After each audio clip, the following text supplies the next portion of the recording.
What's up, family? Brandon Harklaw here with Alpha Primal Health.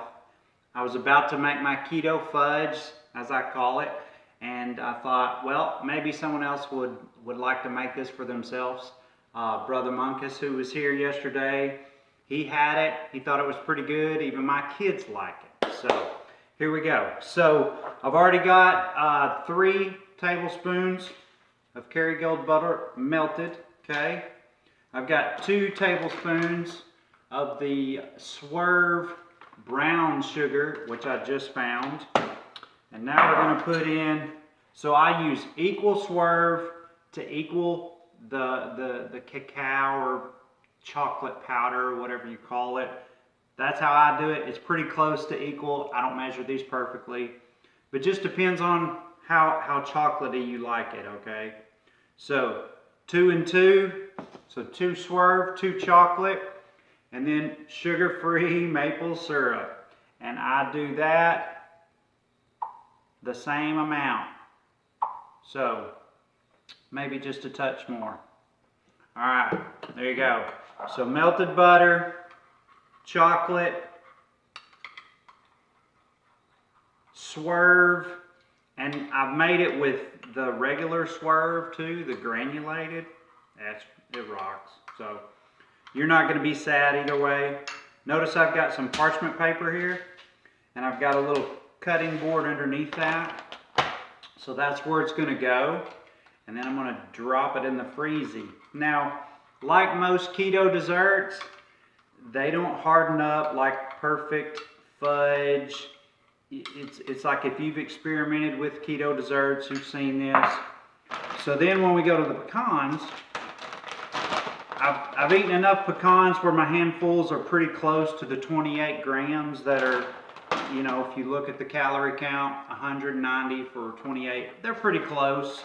So for every tablespoon of butter, I do a 28 gram roughly of pecans.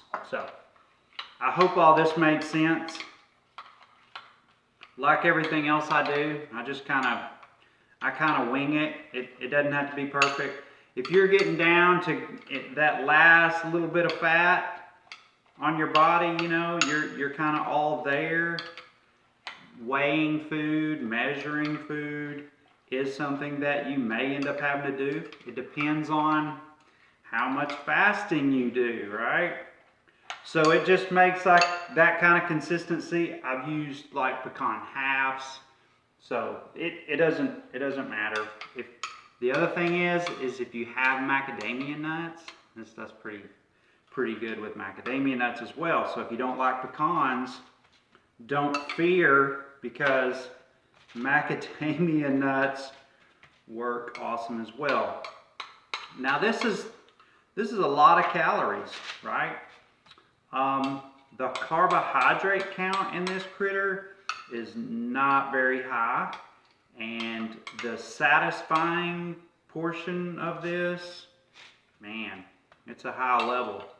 Now it's really hard for me to make this. See, I'm making it first because I'm about to scald this little ribeye here, and no, that ain't grass-fed, grass-finished from Butcher Box. I don't have a sponsorship, and I can't afford it most of the time. So it's just you know, Angus beef that we get from the quote feedlots.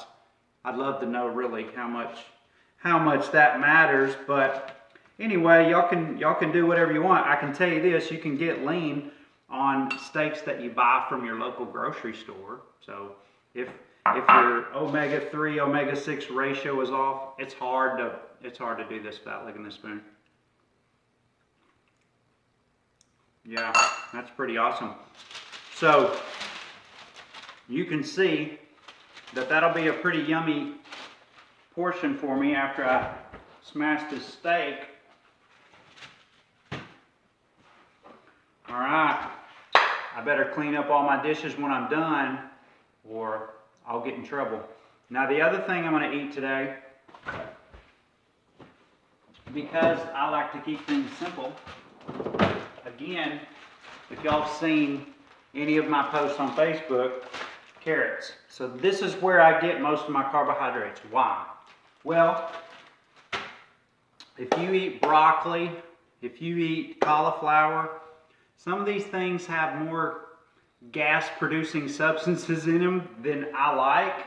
So I just kind of pick this. The other thing is the crunch of a carrot is awesome, and they're a little bit sweet. So listen, I appreciate you guys being here. I hope that this maybe give you something to do.